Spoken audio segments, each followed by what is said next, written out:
Welcome, everybody. This is Ben with NatureLink, and welcome to the FireKeepers Global Conference, in which we will gather for powerful conversations with cutting-edge experts and thought leaders who will guide you to connect to your truest self and activate your natural gifts. This event is designed to reinstate the importance of carrying our soul-directed vision back into our communities so that ourselves and our communities will flourish. Here you are invited to learn how to seek the guidance of your inner voice so that you can truly understand what it means to live life to your highest purpose. We're here today with Tim Corcoran. Tim, am I pronouncing your last name right? Yeah, it's Corcoran. Corcoran. Sorry about that. I should have asked that at the beginning. So we're here with Tim Corcoran. And Tim is the founder of Purpose Mountain, where he offers nature-based purpose guidance to support people with a love for wild nature who feel a deep yearning and burning desire to discover their purpose, as well as work with resistance and fears through the ecology of self and voice dialogue. Tim also serves as co-director of Twin Eagles Wilderness School, an organization he co-founded with his wife, Jeannine Tidwell, in Sandpoint, Idaho in 2005. And dedicated to facilitating deep nature connection, mentoring, cultural restoration, and inner tracking. Tim is a leader of men's groups, holistic rites of passage, wilderness vision quests, guiding and initiating men and boys into the new paradigm of the mature masculine. Since 1999, Tim has dedicated his life towards consciously furthering this vision of living in balance with the earth, community, family, and self. Healing the cultural rift between the mainstream and indigenous cultures, transformational consciousness work, the spiritual journey, ancestral work, deep nature connection, the sacred hunt, family, and health are all deep commitments in his life. Tim is a heart-centered father of two brilliant boys and a husband to a magnificent wife and lives in pristine Sandpoint, Idaho. Welcome, Tim. And before we go into our question, is there anything you want to add on to your bio? Anything new that's going on lately? Oh gosh, well that was a lot. No, that was pretty thorough. Mostly just really grateful to be here. Great to connect with you and join you for this FireKeepers Summit. Awesome. I'm so excited to interview today, Tim. And so the first section mostly was, since that was a pretty in-depth interview, excuse me, pretty in-depth summary for our interview today. I was mostly going to ask the first question, which was, can you share with us a brief overview of your journey and your founding of pretty much two visionary nature-based organizations and communities over the past 20 years? Yeah, absolutely. Yeah, so I have I'm 45, right? And so I've dedicated my adult life to this vision of people connecting deeply with their own hearts, with their soul, with their vision, their purpose, and to the vision of people connecting deeply with the natural world. When I was in my early 20s and had gotten together with my wife, we weren't even married at the time, it was very clear to me, from growing up and seeing the state of the world, that business as usual was not functioning very well. Not for the people, not for our planet, not for communities, not for families, not for people's psyches. And I was just appalled at that, right? I mean, I remember being a kid, Ben, I remember being so full of life, right? And I was always a total fireball. I was always getting into trouble and living life fully. And I remember looking at all the adults around me and just seeing so many people that seemed so absent of the essential life force. And I thought, is that what my adulthood is going to hold for me? Like, no way, I don't want that. So I had a big journey, but yeah, in my early 20s, I got very clear. I said, I'm not going to follow the standard path. I'm not going to get a 9-to-5 and lose myself in a cubicle for the next 60 years. I wanted to live life fully. And I always had a fascination with indigenous cultures. And so for me, when I left college, I was lucky in college. I actually had a Native American professor who was part Lakota, who introduced me to a lot of traditional teachings, right? Mitakwi Ariasin, that it is my burning desire that we are all to know all of my relations. The idea of synchronicity, right? That when these coincidences happen, they're more than coincidences, and they are clear indicators on our path of vision, our path of purpose, and that it was something worth following. And so, when I left college, I realized I'm okay. I played by the rules for, 22 years. Now it's time to play by my rules, or to reinvent new rules, or to go back to the old rules. I don't know, something besides, the modern approach. And so I moved out to the Navajo Indian Reservation, knowing one person out there looking for traditional wisdom, right? Looking for, and I didn't even really know what that meant, but I knew my heart was calling me in that direction. And I mean, it was there, but I didn't find access to it at the time. So I wound up living there for a year and a half. Beautiful community, met some beautiful people who really opened their hearts to me. But it wasn't until a few years later, after my wife and I got together, I found out about wilderness schools and wildlife tracking, and got involved with the Wilderness Awareness School and the Tracker School, John Young and Tom Brown and all these guys. And through that, really got a sense of, okay, connecting deeply with nature, right? Learning the wilderness survival skills, learning wildlife tracking, learning that there's plants out there that you can eat and find for medicine, learning the language of the birds. Here, I started feeling like, okay, I'm actually being engaged. And as a young man yearning to be a provider, I was totally at odds with the fact that I was completely dependent on modern society just to get my basic needs met, right? That did not sit well with me. And so there was a lot of beauty and a lot of deep connection and a lot of coming back to myself through nature connection and this pathway. But I also knew that there was more. The idea of vision really came forward, and this idea that if we're not living our deepest calling on this planet, then what the heck are we really doing? And for me, if I'm not living my deepest calling, then I really felt like my life was a waste if I wasn't really honoring that and giving it everything I had. And as I looked around, that's what became clear. I was like, oh, wow, like this is what's absent. I mean, I think you said that in your introduction to this FireKeepers summit, right? That the people without vision, people perish. And as I looked around, I said, I really saw that that's what's happening in our society right now. Things are not going well. Everything's breaking down. Where is the vision? And I said, we have to restore this. So at that point, and this was 1999, it wasn't all that common in the mainstream world to find people doing this work, at least not for me. And so I was really going out on a limb. But we got involved with the school up in Vermont, the Vermont Wilderness School, with Mark Morey and others who founded that organization. My wife and I did, and we gave it 5 years. And at that time, I mean, I really, through the experience of connecting with wilderness schools and a nature-based mentoring approach, right, an approach to actually inspiring other human beings to learn rather than shoving data down their throats.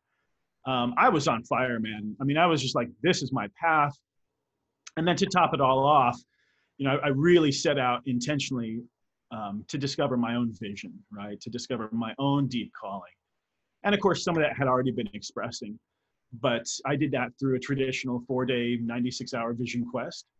I think I was 23 or so at the time. And boy, oh boy, everything opened up. By within, I don't know, about 6 months of being exposed to this nature-based mentoring and the wilderness schools and the vision quest, it was like a whole new possibility, a whole new world had opened up to me. And I I got through, I think, perhaps one of the biggest blocks that most people suffer from today. And my belief is that's what's at the root of, our climate chaos, our political chaos, our community chaos. I mean, so much of the struggle that we have as human beings.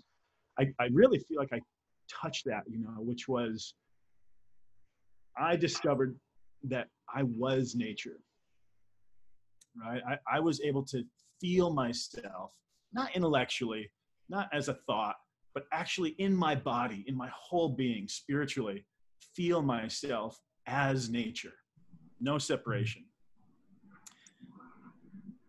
And once I experienced that, it was all over. I knew I was going to dedicate my life to this. I mean, I think I even knew that before that point, but definitely by that point, that was it. And so, we did a big 5-year apprenticeship. We met native elders and, oh my gosh, studied everything we could about nature connection, visionary development. What does it really mean to be in long-term commitment to place, with a long-term commitment to community and people? And after, 5 years of committing to all this and learning just tremendous lessons all the way around, we set out to form our own wilderness school, that was 2005. We founded Twin Eagles Wilderness School, got married, started having kids. I've got 2 boys now, 10 and 13, very much a proud father.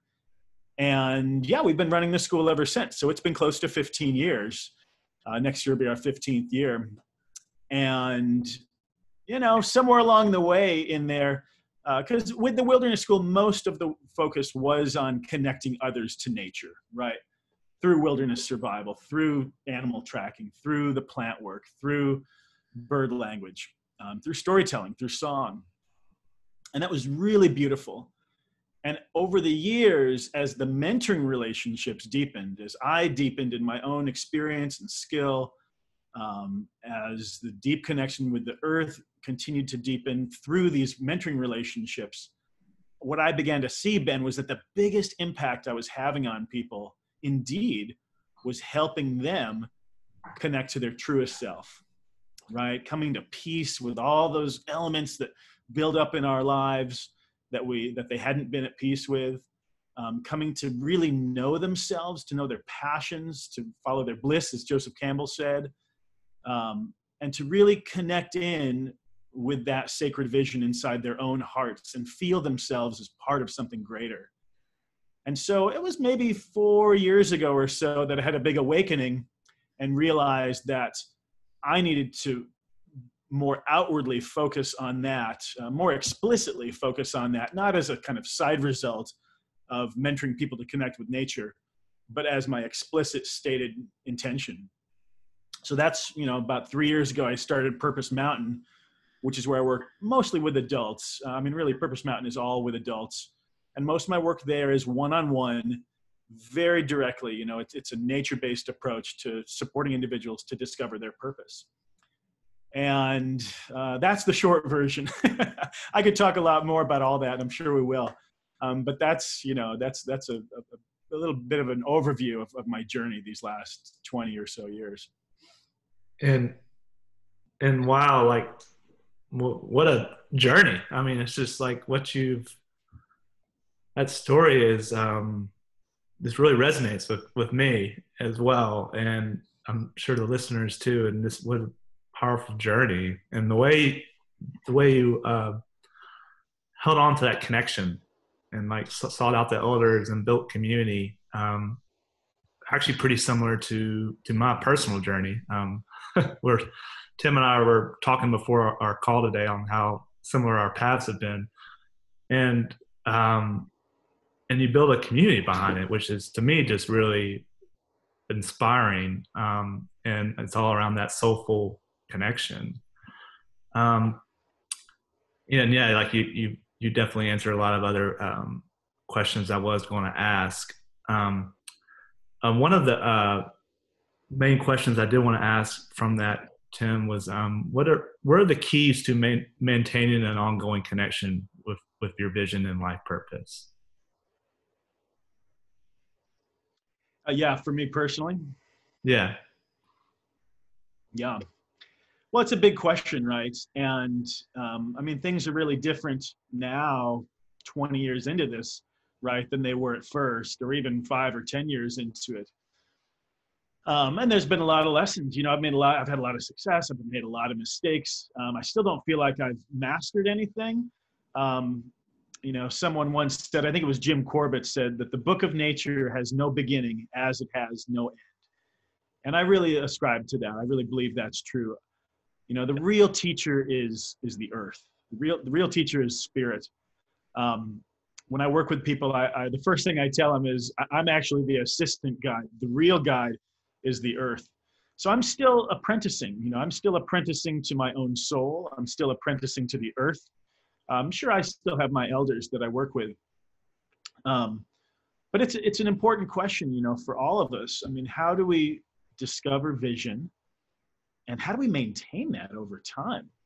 Because the reality is, it's actually, in my experience, and you probably would agree with this, I'm guessing, much easier to discover vision than it is to live vision. Those are two different things. And definitely to live vision over the years and the decades. So some simple things. I mean, it really begins with, I believe, our own connection to nature, right? And this is where indigenous wisdom comes in so strong. And what so many people still in the modern experience really have missed is the essential spiritual connection to vision and purpose, to our deepest self, to our intuition, to our calling, that is accessible through a time in nature. And it's pretty simple, but it's not easy, right? It's about quieting the mind. It's about immersing ourselves in nature. It's about willing to be vulnerable physically, right?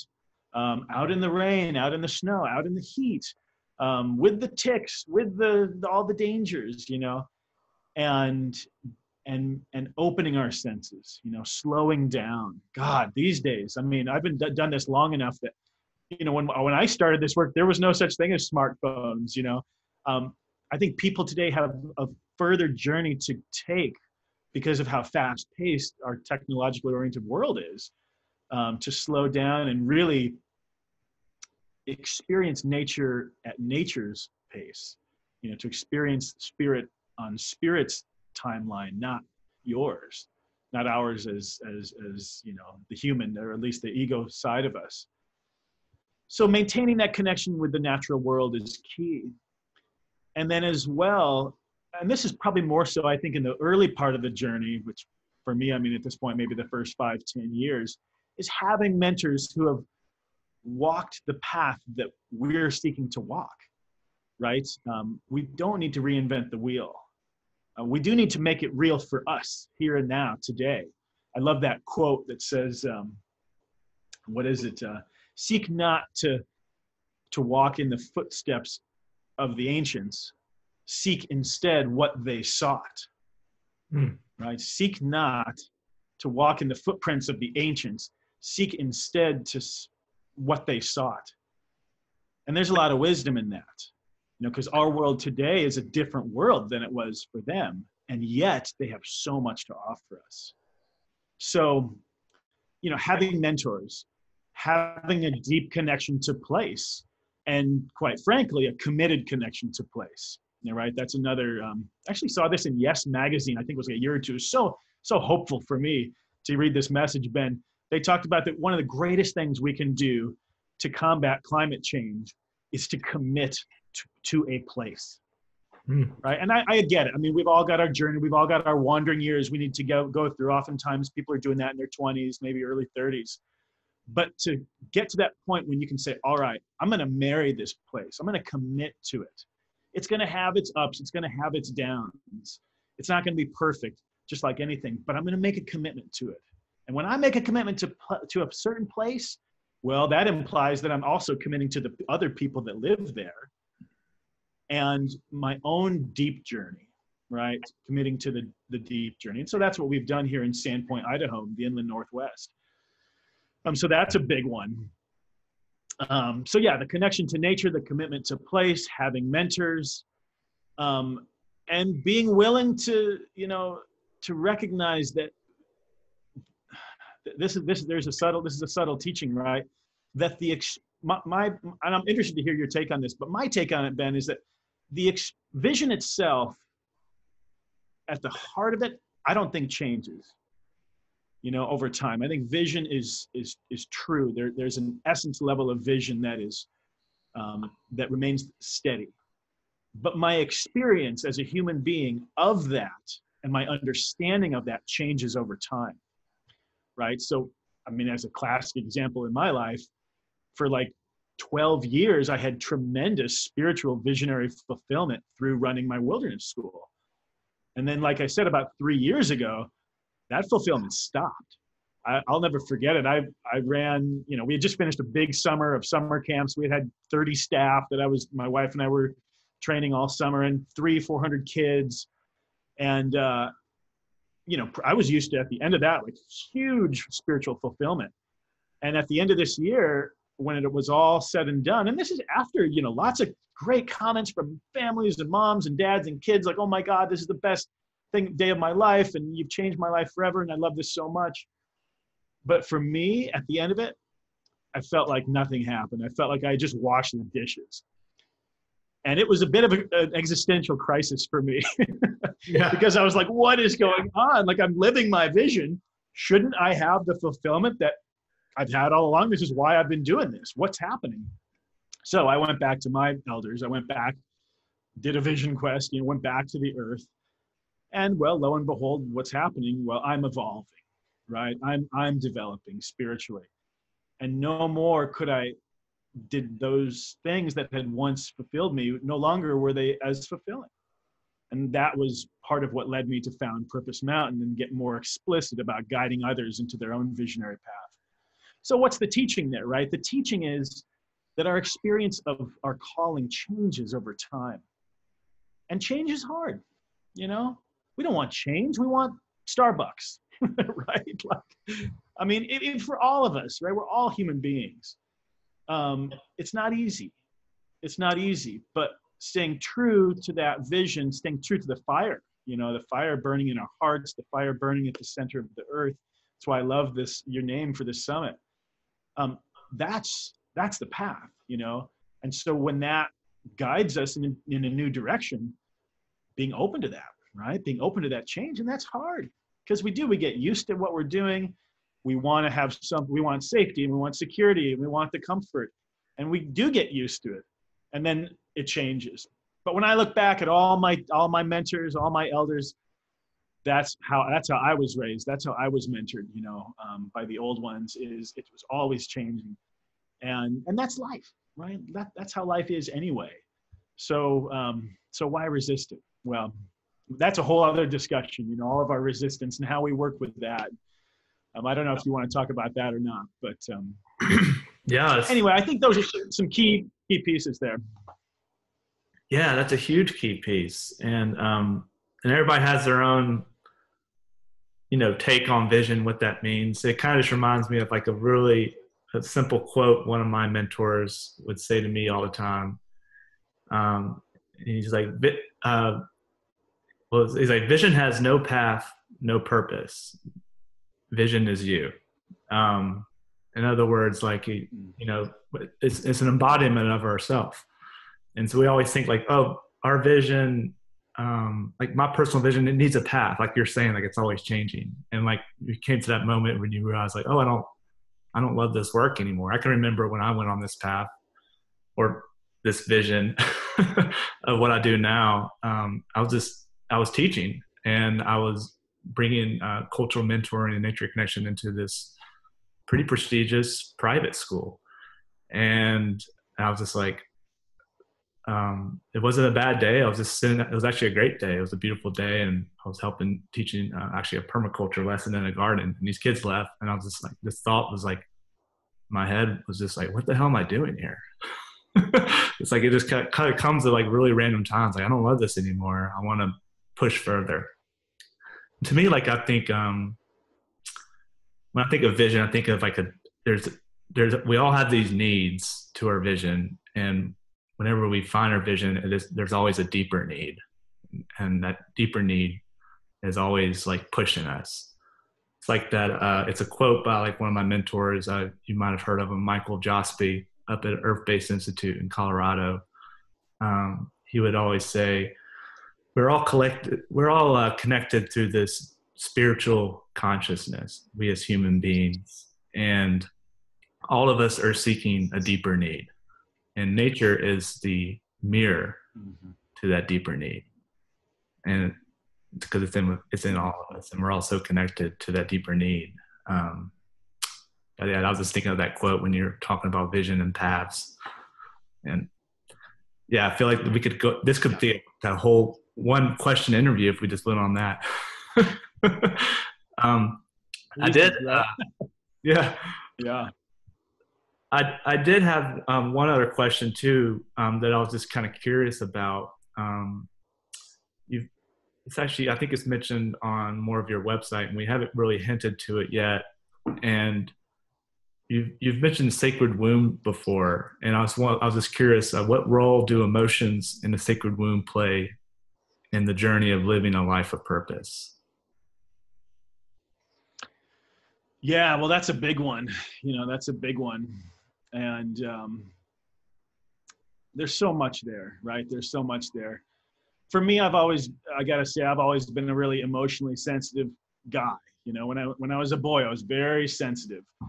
And I've always been very spiritually sensitive as well. That sensitivity it's just been part of my life, for better or worse, the whole while.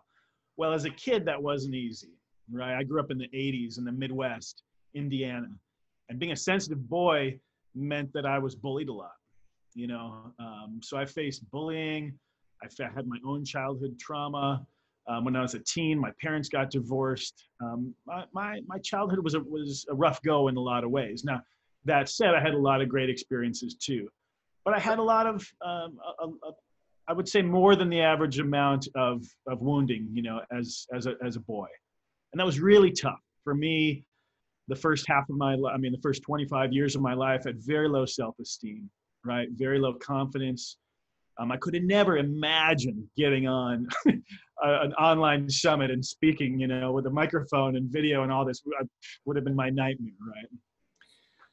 Well, through Nature Connection, what is Nature Connection all about, right? It's about opening our senses and connecting. It's about opening up our awareness and sensitizing ourselves to the world around us. And when we do that, oh my God, there's such beauty, such pristineness, such awe that is out there. I mean, a mountain peak or a beautiful wetland or a sunrise, or the ocean, my God, it just goes on and on. It might be the tiniest thing. It might be a little inchworm, crawling along, just a tiny little thing, or it might be a grand moose, with a big bull moose, the big rack, where we experience the wildness and that awe, the essence of life.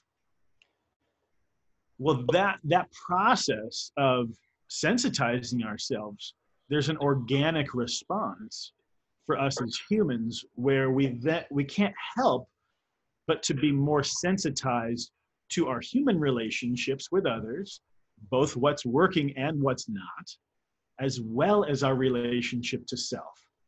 I have never met anyone who's taken the journey of connecting deeply with nature and not wound up connecting more with themselves, because we are nature. The modern human doesn't think of it that way, but we are this earth. The same water that's flowing through my veins right now flowed through the ocean and the rivers 1,000,000 years ago, 100,000 years ago, depending on how you want to look at it. So the point being that when we sensitize to ourselves, a classic thing is that people have to come to terms with those elements of their lives that they had not come to terms with yet. And that's certainly what my journey was. And in those early days, quite honestly, there wasn't a lot of support. There wasn't a lot of support for a deep emotional healing process for me in those circles that I was in. There just wasn't. There were some, but there wasn't, it was not adequate. And so I had to find support elsewhere. And for years, you know, and I think Ben, it was mostly because of the wounding I had as a kid. I had really turned my back to the modern world, and I was like, you know, modern world bad, you know, the old way is good, and that's the path I walked for, you know, a lot of years. But there came a point when part of my own journey into wholeness, part of my own journey of healing, meant that I had to come back to my world, just the mainstream American world, and make peace with that, right? Like, it's okay. And no, it doesn't mean that I have to accept it all and support it. And I can still work towards great change in the modern world. But for me, that was part of my journey. And the people I work with oftentimes, you know, go through that as well. So what does all this mean? Well, when there's trauma, when there's in the body, when there's trauma in the nervous system, the body remembers it. And nature wants our soul, you know, our vision wants us to be whole. So there's all kinds of processes that will synchronistically arise, opportunities to heal and come back to our wholeness as we walk this path. And if we're not doing that, that's when we get stuck. You know, that's when we get stuck, when we resist. And so it's a very natural thing, but it's not an easy thing. But boy, oh boy, if someone's going to really succeed on the visionary path, they have got, I mean, I'm open to it being another way, but in my experience and everybody I've ever worked with and all my mentors and everything I've ever heard about, if someone's going to succeed on the visionary path, they've got to be able to come to peace with themselves. So the sacred wound, you know, and the sacred gift, you know, this is where this comes forward, right? That this idea that the worst thing that happened to us, you know, the wound, the biggest, deepest, darkest wound. I mean, I remember I had stuff that went down. I won't get into details, but my own trauma when I was a boy, I remember swearing that I would never, ever utter it to a single human being. I mean, I remember saying that to God, you know, and I was a kid, like, I will never talk about this. And then what happens? Well, I wind up, you know, dealing with it and addressing it and birthing that grief and healing that wound in community. And while that's a hard thing, it's difficult, it's also an absolutely blissful thing. I mean, that's where we really discover ourselves. You know, to illustrate this, I'll share a little story. So this was maybe, I don't know, 4 or 5 years ago. I was leading a boys' rite of passage for, you know, 13, 14-year-olds, marking that transition out of boyhood into adolescence.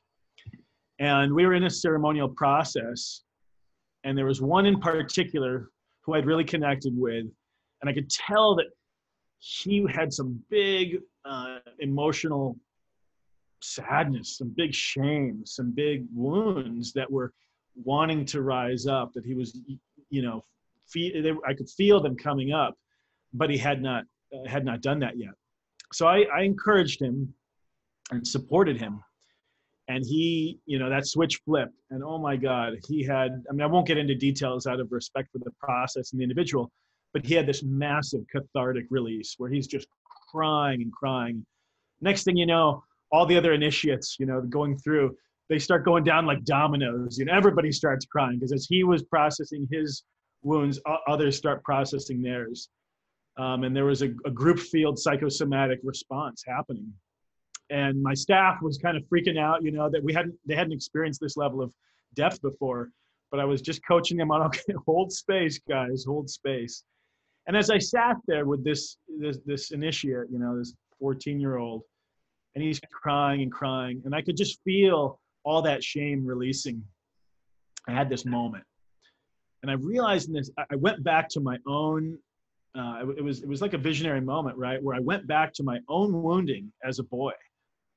And it was the strangest thing, but I felt grateful that I had experienced the abuse that I had experienced, not for the abuse itself, but so that I could have the empathy to actually connect with this other one in front of me and support him to release his. And it was the wildest thing. I mean, I could not believe I was having this experience, like to be grateful for my own trauma, like not, Matt, not, as a cliche thing to say, but actually thankful that that happened. And that changed everything for me. At that moment, it really flipped. And it was so funny because it was only after that I think I ran into 2 or 3 different traditional teachings that spoke about that as a landmark on the journey. When we can find gratitude for our own trauma, for our own wounds, that's when we've really arrived. And so does it mean that those things were good that they happened to me? No. Does it mean that I wouldn't work to stop that for someone else? Of course not. But I've changed how that impacts me here and now. No longer does that hold me back. No longer do I hold on to a belief that I'm not as important as someone else, or not worthy of love, or not worthy of a sacred connection with this earth, with the vision, the fire of vision. I see that was an unfortunate thing that happened, but, I've made good with it. And I can now use that experience as something to help others. So for me, that's the 2 sides of the coin, the sacred wound. The wound is the gift. I mean, I literally look back and say that was a gift now. And so vulnerability, yeah, vulnerability is key. Like, how could I have experienced any of that if I wasn't willing to feel my vulnerable emotions, sadness, anger, shame, all of that. So I could talk more and more, but I'll pause there. Yeah. Wow. That was beautifully painted there, Tim. Yeah. And I can definitely agree with that. And yeah, it just shows us that what you're saying is, it shows us that we as humans, in order for us to be vulnerable or to feel those past events, per se, those past wounds, you have to almost have somebody show you. And it's just amazing. And it reminds me of a little quote. A friend of mine said this once. They said, we didn't experience our wounds in isolation. I wasn't alone when all that happened. And that's pretty much true for most people, right? Right. And thus, the wound won't be healed in isolation either. It's meant to be done in community. It's meant to be done in mentoring relationships. We're not meant to lone wolf this thing. And the time of the lone wolf is over. I'm sure you know that one, the Hopi prophecy. Yeah. Yeah. It reminds me of Dr. Louis Mandel's work. Wombs, like you're saying, wombs are meant to be shared. And when they're shared individually, I'm probably going to butcher his quote, but when they're shared, not when they're shared individually, when they're shared with a community, it's beyond healing, because you're not just healing yourself, you're healing a community. And it's just being human. Exactly. And all those connections that form. Yeah, exactly. Yeah. Yeah. And then we share. And this piece too of vulnerability and connection. I love, here's an interesting frame I think will be useful for our listeners, right? So if someone wants to, we all yearn for connection, right? That's a fundamental, basic human desire we have, right? Brene Brown has done some great work on this. So we all yearn for connection. So how do we get connection? Well, through vulnerability, right? So, I think of it just on a basic level. I saw this for years and years and years with nature. How do people connect mostly with nature? Is when they expose themselves vulnerably.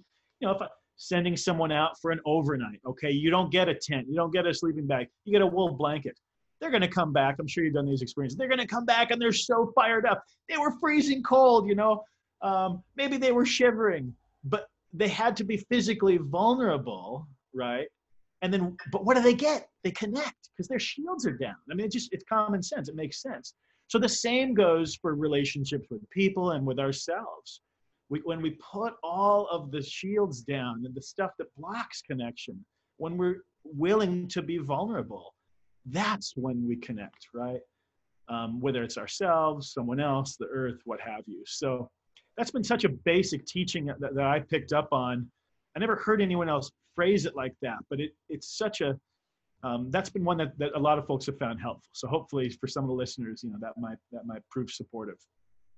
Sure. Yeah. And that this makes me once again just think about your work and how this vulnerability, it has such a deeper need to be shared in a community, but it has to be, everybody needs those mentors and those people who are anchor them and just listen when they share that vulnerability. We're in this world where when we do open up, we're scared, and because the ego's there as well, but also we have these people when they listen to us, they feel like they need to offer advice or judgment back, and we just need those people who are just listen to that vulnerability and not provide feedback or judgment. And that's the community that we're all seeking. And yeah, this is summing up what you're saying. I think that's what we really all need when we're sharing that vulnerability. It's so important.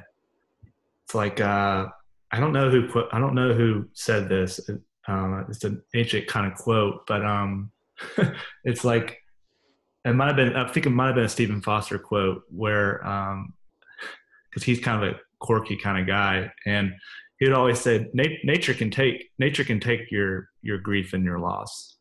And then there's like a couple of dots. He's like, she can take it. In other words, like unleash into nature, like that will carry you. And then you can practice with people. And to me,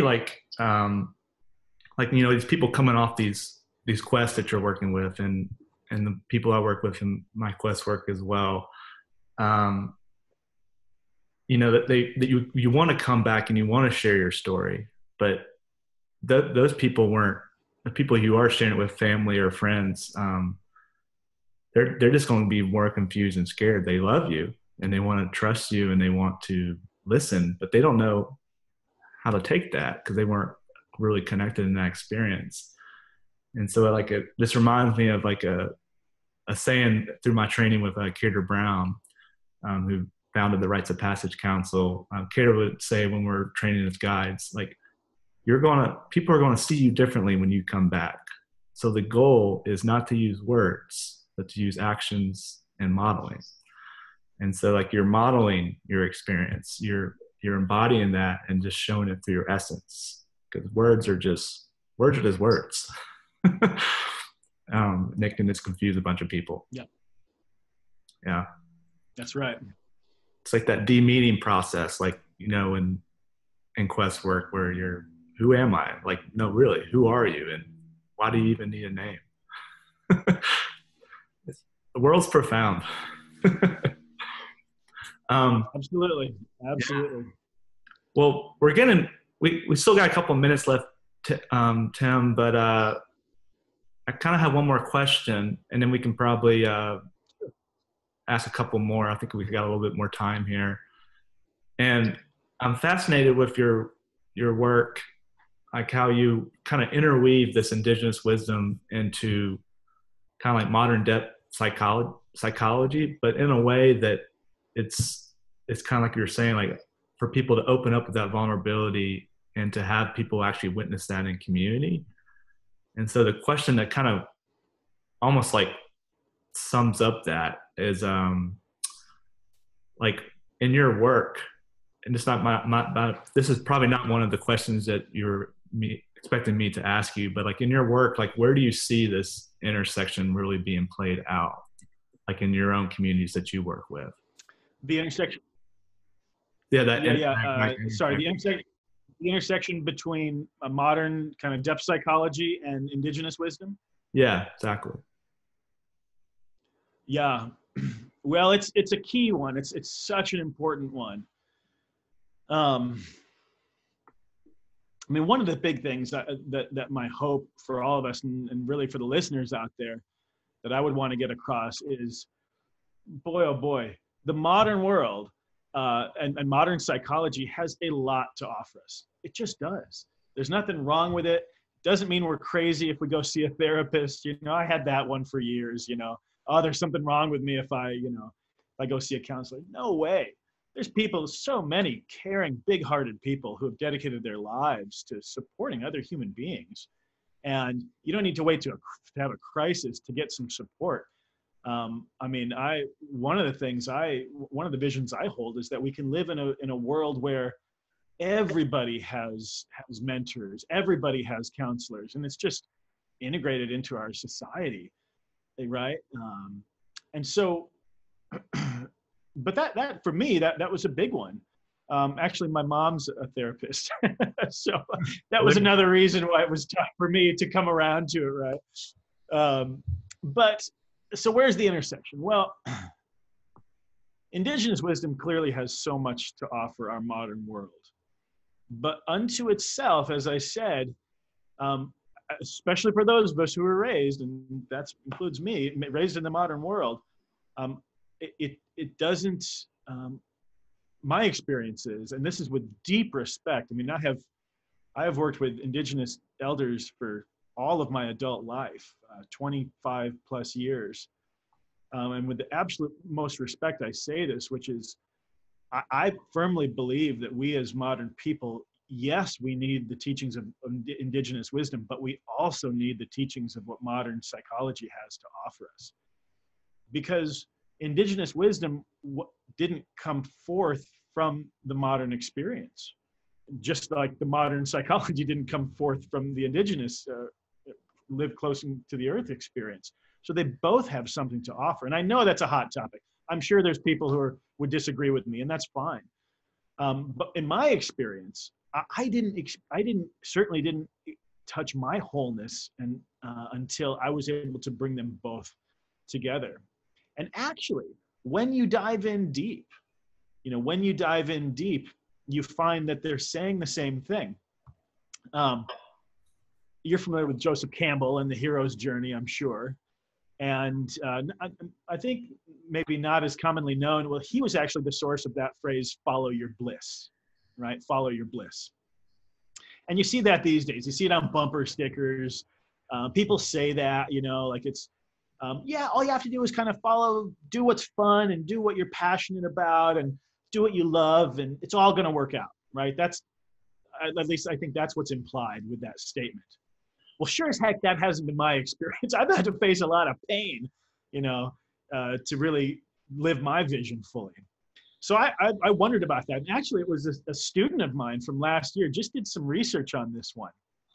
And here's what, I'm gonna bring this up and just read this.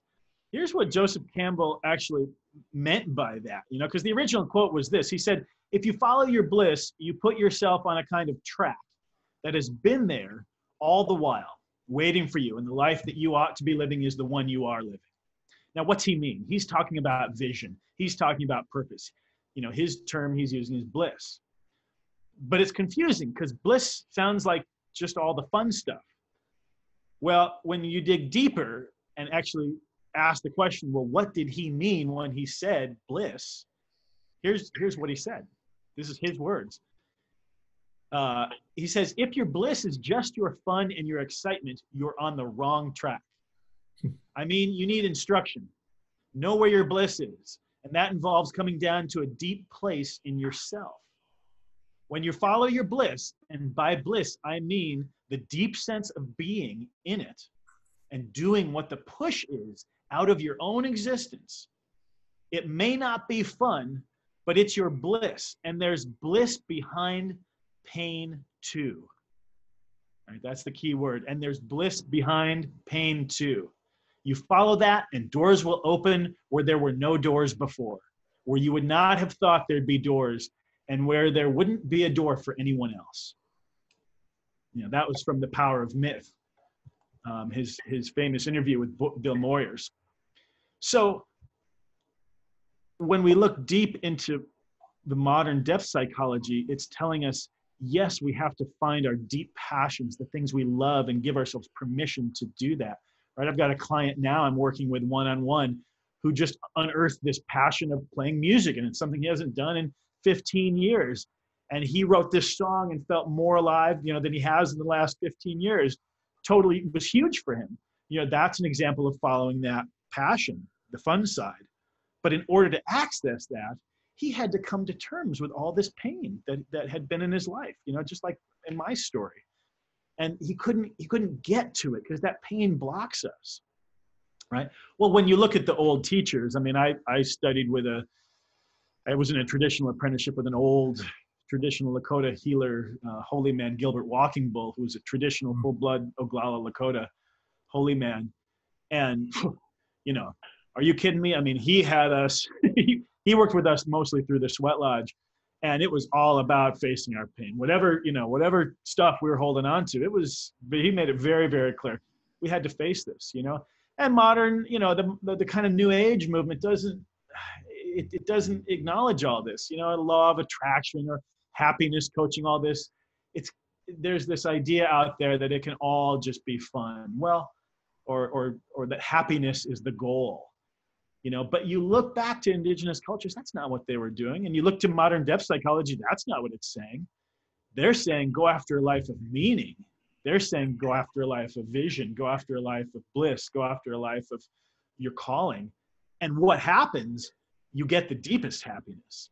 And you find there's a deep sense of meaning and happiness that comes even when you're sad, even when you're birthing your grief, even when you're feeling the weight of the world and shame on your shoulders, because it's real, it's real.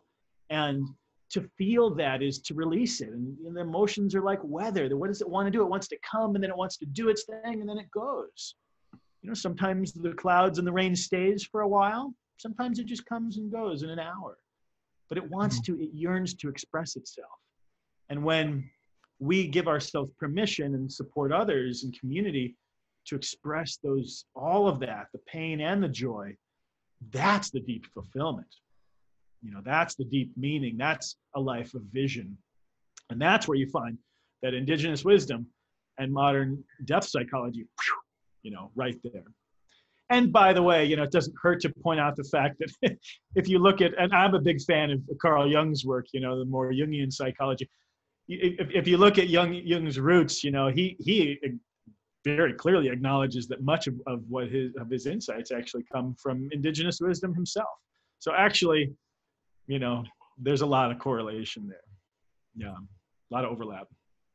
Yeah. I can't remember what article I was reading by Carl Jung, and he said, nothing here is actually me. It's all someone else writing. I'm just modernizing it. And so like kind of hinting towards that, the content's already there. I'm just rephrasing. Well, Tim, we're at the top of the hour, and you summed up the last piece of that really well. And on this expression journey of, like, I think you mentioned like 20-year journey of your adulthood, of just amazingness, and like how you've kind of formulated this own model for yourself and followed your path and your vision. And so kind of like the final question kind of sum this up. Like you formulated Purpose Mountain, and you have this school, Twin Eagles Wilderness School. So what does your work look like now for going into elderhood? Yeah, well, I'm not there yet. I've got gray hair, that's a family gene. I'm 45, so it's still, I'm still a few years out, heading into the elder years. But at this stage of the game, I thank you for the question. It's a great question. I was just talking to my wife about this actually this morning. And I was saying how satisfied I feel that, we've built community. I have mentoring relationships with people I've mentored. I have young people who I've mentored for 15 years. I have 17-year-olds that I've mentored since they were 2, that are more like a nephew than a student, right? I help people one-on-one through Purpose Mountain. I help people discover their vision, their purpose, and take the healing path. And I love it, I mean, and so what's next for me is, okay, I feel like I've gotten over the hump. I feel like I've gone through the bulk of my own healing journey. I mean, kind of knock on wood, saying that. I know what that means, and I know how, how deceiving that can be. Sometimes, we think we're done and we're not done. So I know I'm not done, but I think I've gotten through the bulk of it. I think I've come through the other side enough. And the biggest thing I want, I look around at our world, Ben, and I just, I feel so concerned. The East Coast, Northeast right now, getting hammered with bigger snowstorms than in the history of recorded, history. You look at the climate strikes and Greta Thunberg, you look at our political landscape, you look at, there's so much destruction happening in our world. The physical landscape, so many people have so much pain in their hearts, communities are fractured, families are fractured. And so for me, my greatest hope, my greatest wish really is to, if there was one statement that sums up my work in the world, it is to bring vision and nature to the people. It's really that simple, and I don't feel like I'm the one who has it. I just feel like, well, I've walked that path, and I do know how to do that, and I can help others. That's what I've focused my life on, my adult life. And so I can be that guide, and again, really, I'm not even really the guide. The earth is the guide. I'm the assistant guide, but, just for the sake of your easy communication, sure, I'll be a guide. So that's what I want, and just to touch people on the biggest scale possible, which is why I agreed to be a part of your FireKeepers conference summit here. And so that's my work. All I want to do is I just want to grow this and have the biggest impact possible. And in the meanwhile, be a good dad, be a good husband, tend to my family, tend to myself, be a good human being, be a good community leader, tend to my community, and remember, the truth of who I am. So, so these days, I still do that with Twin Eagles Wilderness School. If people are interested, they can come check us out. We're in Sandpoint, Idaho. We've got a variety of programs for adults and kids. We got big summer camps. We do rites of passage for youth. And we do for a lot of the adults out there that might be interested in, we do a big 10-day wilderness skills instructor training program every May. That's an awesome one. We do 5 days on wilderness skills immersion, and then 5 days on a nature-based mentoring immersion. Really powerful approach, a lot there. So people are interested in the nature connection and the mentoring journey. That's a great way to go. That's an in-person live event. And they can check that out through our website at Twin Eagles Wilderness School at www.twineagles.org. And then if people are interested more on their personal journey of discovering their purpose, connecting with their vision, and making that deep connection with nature, and they're more interested in that spiritual side of the journey, then they're welcome to check my work out with Purpose Mountain, right? I have a 12-week one-on-one mentoring package that I take people through that involves a quest. And that's a really powerful experience for folks to go through. And they get a chance to actually be mentored one-on-one, which is so key. I'm a big proponent of real mentoring relationships. Yeah, we could do big, giant, group courses, but and maybe, I don't know, maybe I'll grow into that at some point. But at this point, most of my work is still very much one-on-one. That's how I was always mentored, and that's how I love to mentor others. And then as well, I do lead in-person vision quests as well. So I've got one coming up in the spring of 2020. And if people are interested in checking all that out, they can check out my work at Purpose Mountain. So it's www.purposemountain.com.